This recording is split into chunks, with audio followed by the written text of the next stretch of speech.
Welcome to the Masculine Psychology Podcast, where we answer key questions in dating, relationships, success, and fulfillment, and explore the psychology of masculinity. Now, here's your host, world-renowned therapist and life coach, David Tian. Welcome to the Masculine Psychology Podcast. I'm David Tian, your host. In this and the next couple episodes, we'll be looking at the lie of self-improvement, the insecurity of attraction and achievement and masculinity. And if you follow along for the next few episodes, you'll discover how to get all the things that you want as a result of all the hard work of achievement, including the achievement of becoming attractive.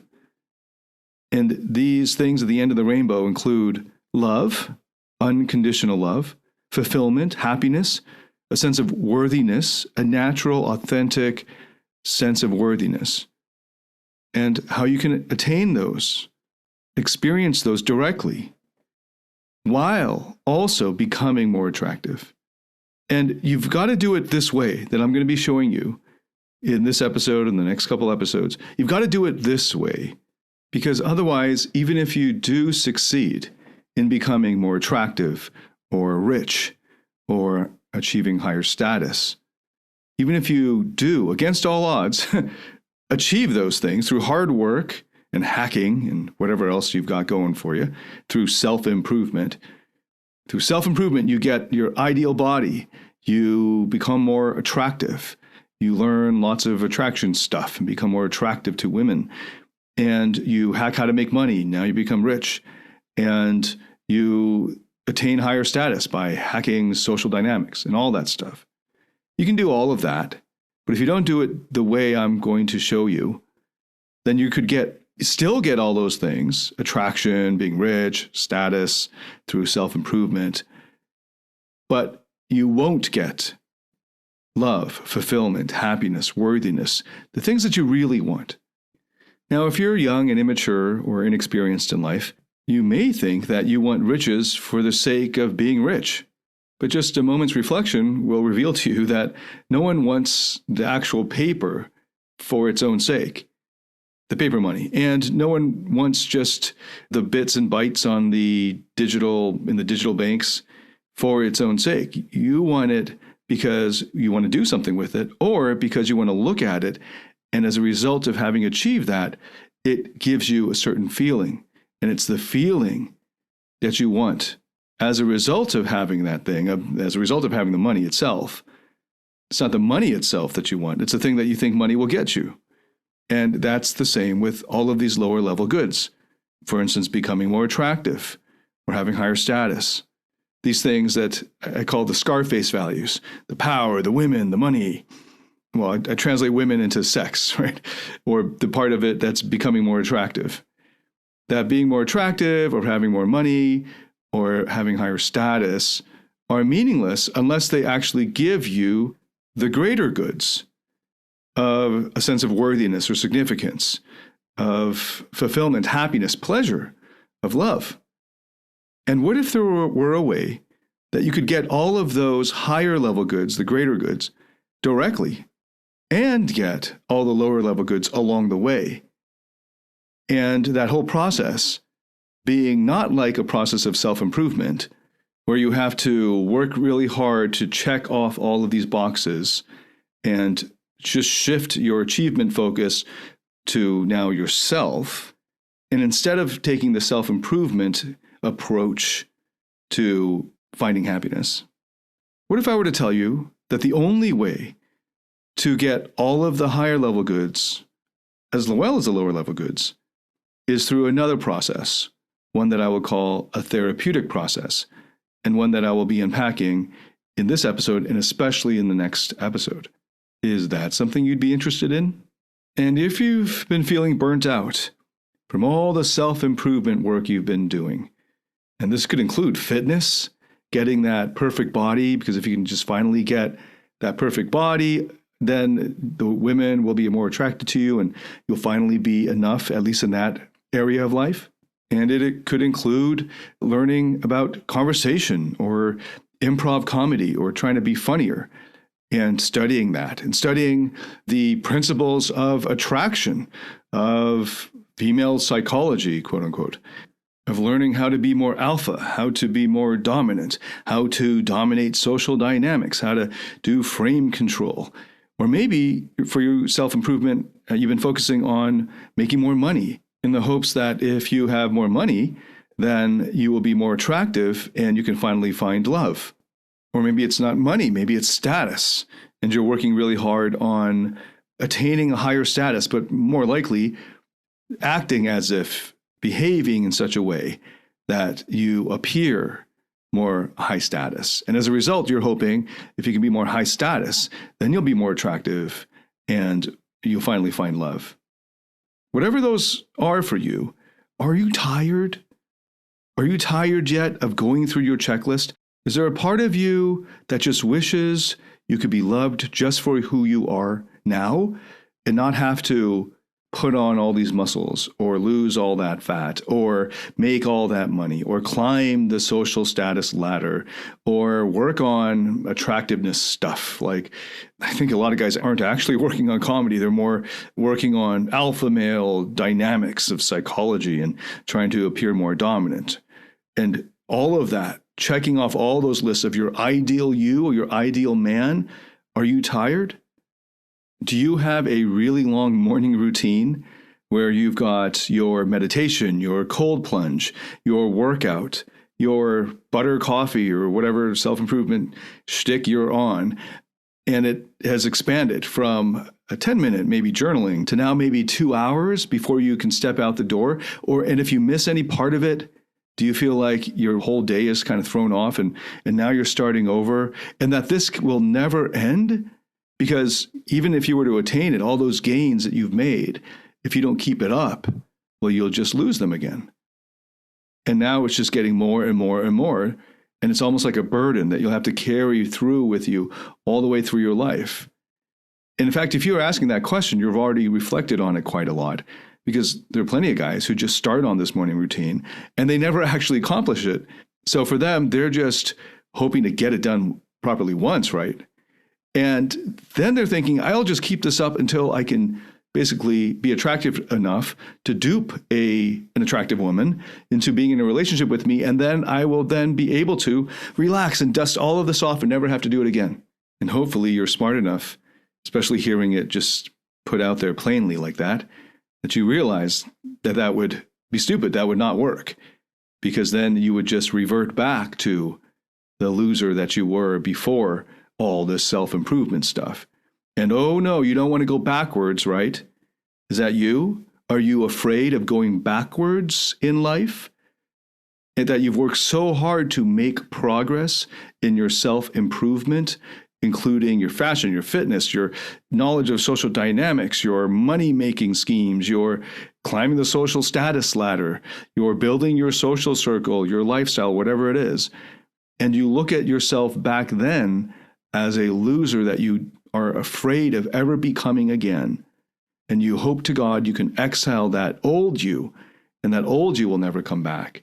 And yet, have you realized that all of this self-help that you have used to get you to this point, or that you're hoping you can use to get you to the point where you want to be and finally can relax and be enough, because finally you'll be your ideal you. Do you realize that you'll have to keep it up all the way through your life? Because if you don't use it, you'll lose it. And if you don't keep running that achievement treadmill, well, then she should not be attracted to you anymore. Do you believe that? Do you believe that she shouldn't be attracted to you unless you earn it, unless you hop on the treadmill of life, get the six-pack, get the $1 million, get all of the things that are part of your ideal you? And if you can't get those things, well, you wouldn't be worthy. You wouldn't be worthy of love. You wouldn't be worthy of an unconditional love relationship.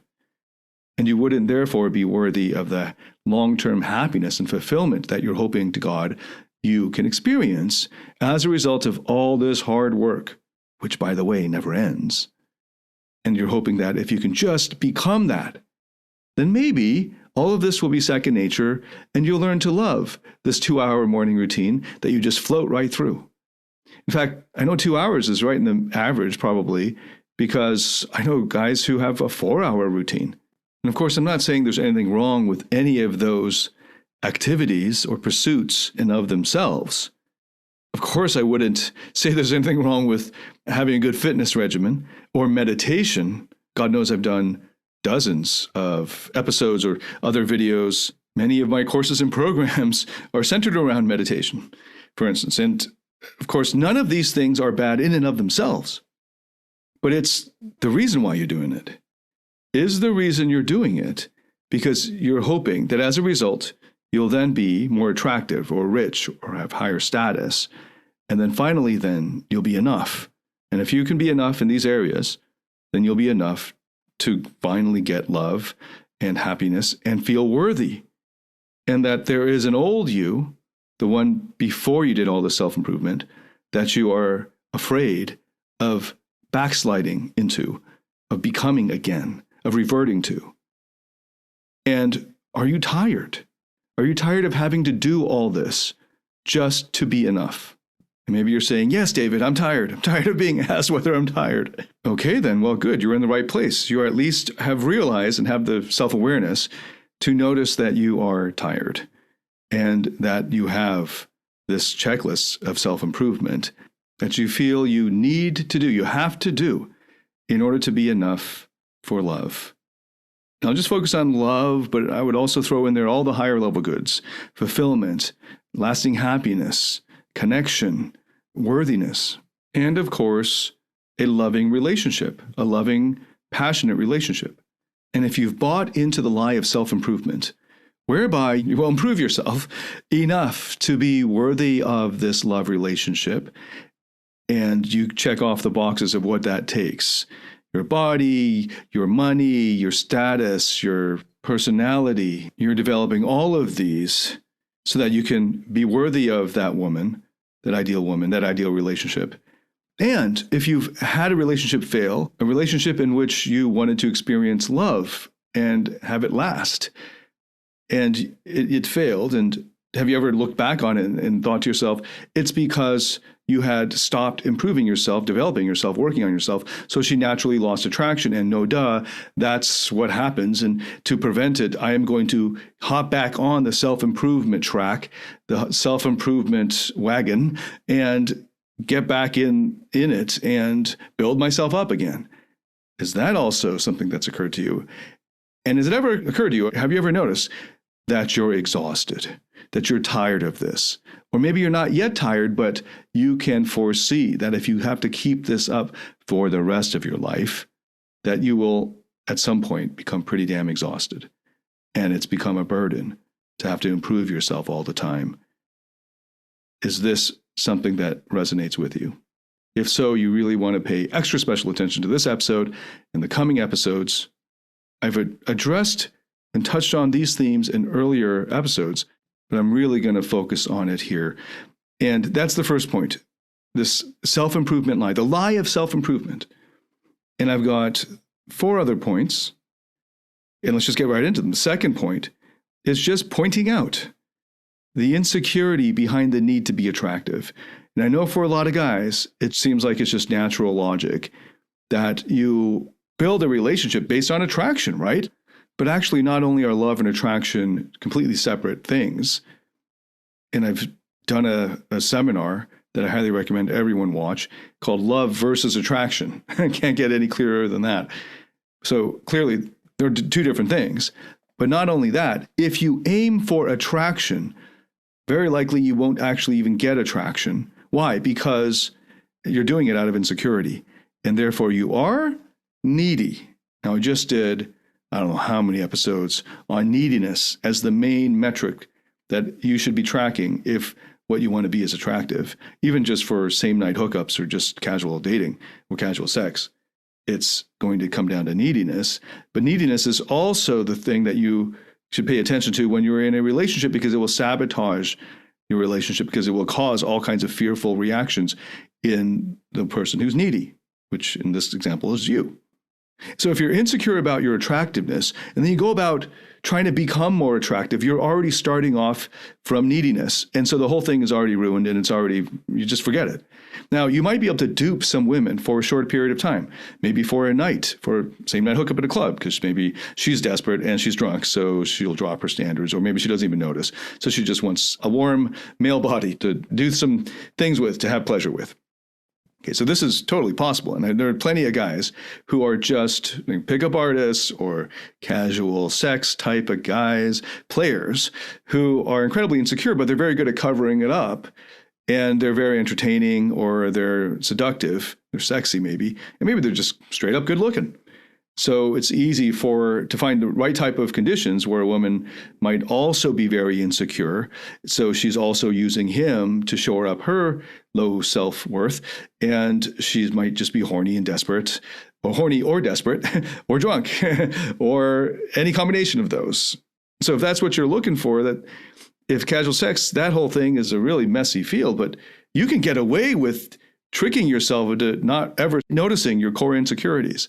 But if you want a relationship, or if you want to experience love and not just short-term hookups, then if you think the reason your love relationship failed, or if you think the way to create a love relationship is by focusing on attractiveness and attraction, then you're looking at completely the wrong area and will sabotage your relationship, because the very act of looking at attractiveness, like focusing on that as the telling metric, is insecurity, is neediness, because it assumes that you're not attractive just in who you are. Now, you might not be attractive in that very moment. Maybe you got a big booger hanging out of your nose, or maybe, you got horrible breath or whatever. It's just not sexy, right? So totally. But if that's the thing that you think will make or break a relationship, then you don't understand love, and you don't understand relationships, and you don't understand what it would take, obviously, to create and grow a lasting relationship. Because if you think it's about attractiveness, then there shouldn't actually be any relationships, because it's always easier to just get attraction from a new partner because of the novelty. And it's just naturally easier to generate passion in a short-term relationship. It can't be attraction that binds a couple for 50 years. And the good news is, for those who want a lasting relationship, you could start off a relationship with almost zero attraction and create attraction in it. But that takes work.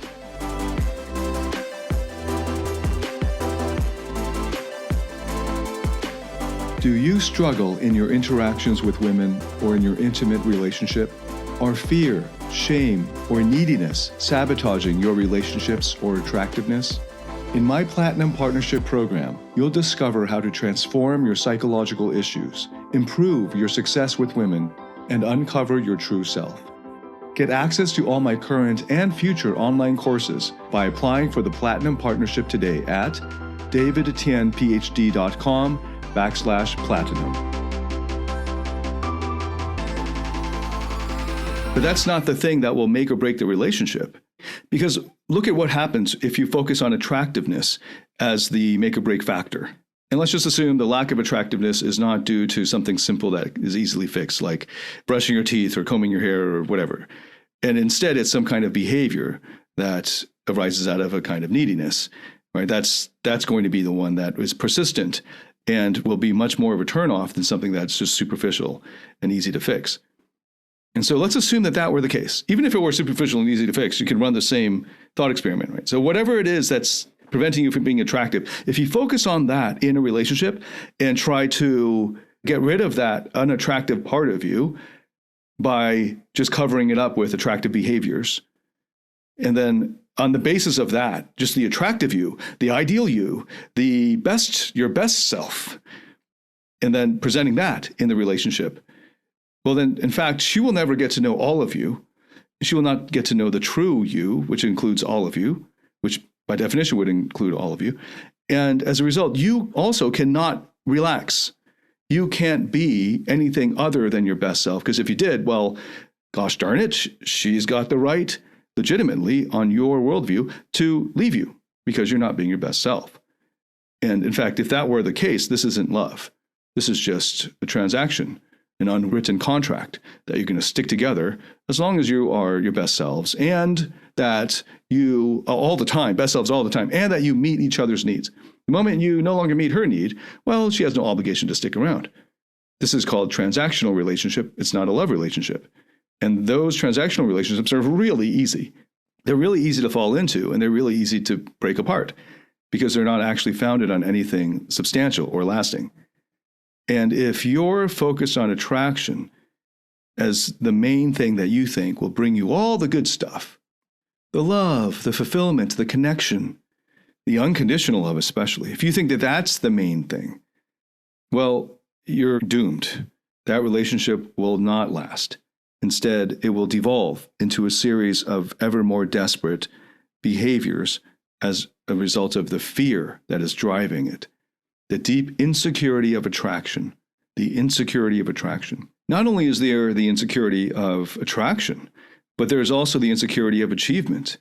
This idea, and this is the third point, the idea that you need to achieve in order to be worthy of love. And maybe more to the point, worthy of a love relationship with your ideal woman.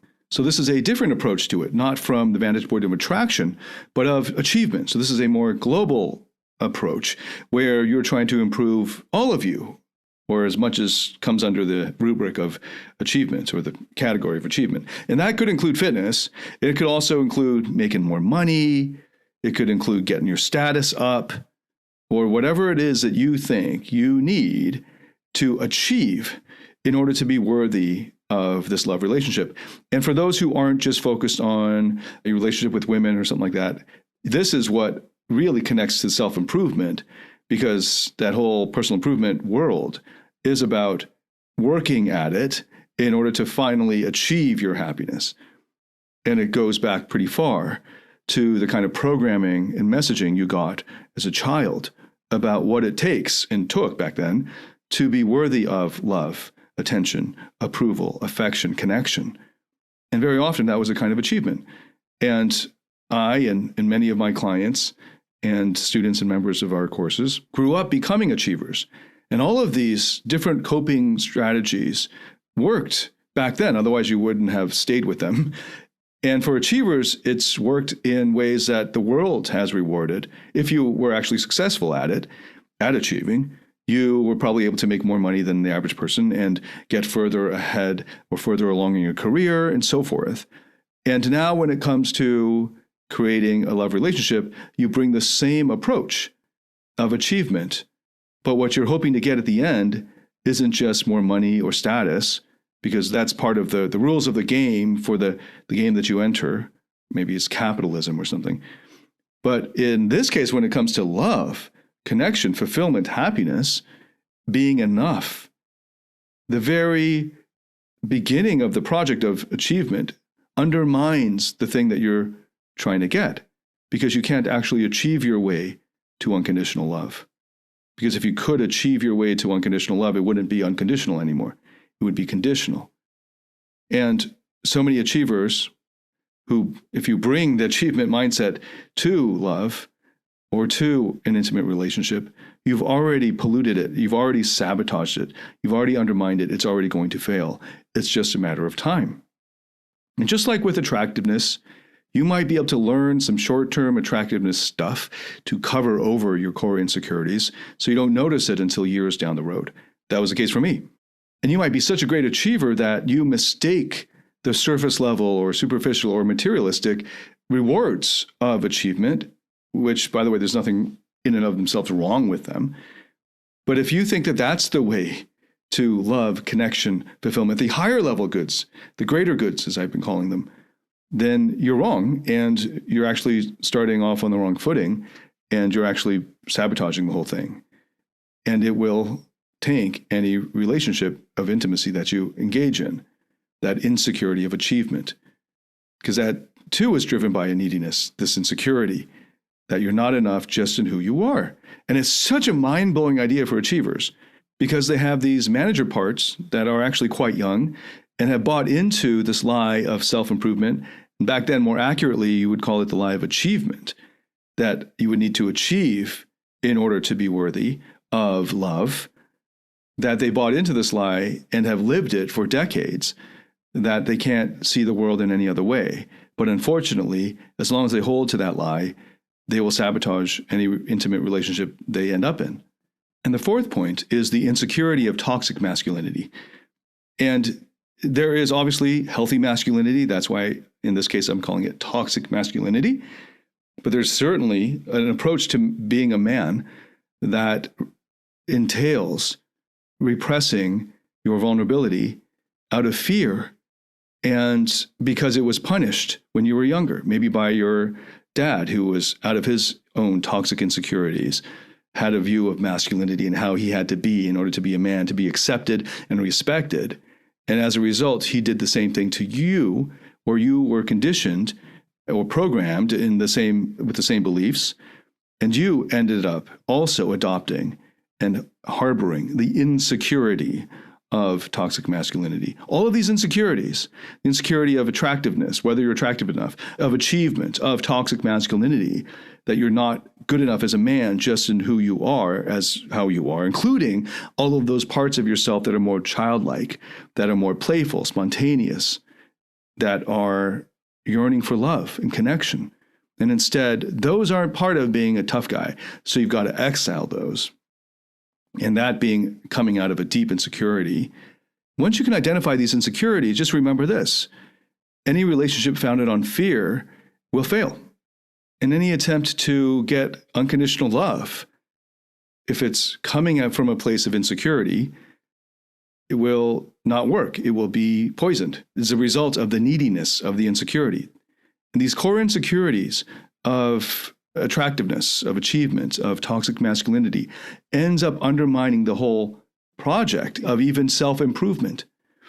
So then we come back to the lie of self-improvement. The final point is that approaching happiness, but more especially love, from the perspective of a checklist of self-improvement, that unless you improve yourself, you will not be worthy of the thing that you're looking for, love, for instance, but also I would add in there fulfillment, lasting happiness, worthiness, any of the deep human needs or the higher goods. It will be undermined and sabotaged by the agenda of self-improvement. And this is the big word, agenda. Because in order to address your insecurities and your fears and anxieties, you're going to have to confront, or first find, and then pay attention to, and then work with your vulnerability, which means the parts of you that are holding that vulnerability, these inner child parts. But if you come to them with this agenda of fixing them, or of whatever you need to do in order to finally be attractive, get rid of them or change them up or make them different from how they are. If you come to them with an agenda, instead of from complete acceptance, if you come to them with an agenda, they won't reveal themselves fully. And whatever results you get will be short-lived and, in fact, fake results. And very likely you won't get any real results of healing or unburdening. Not for real.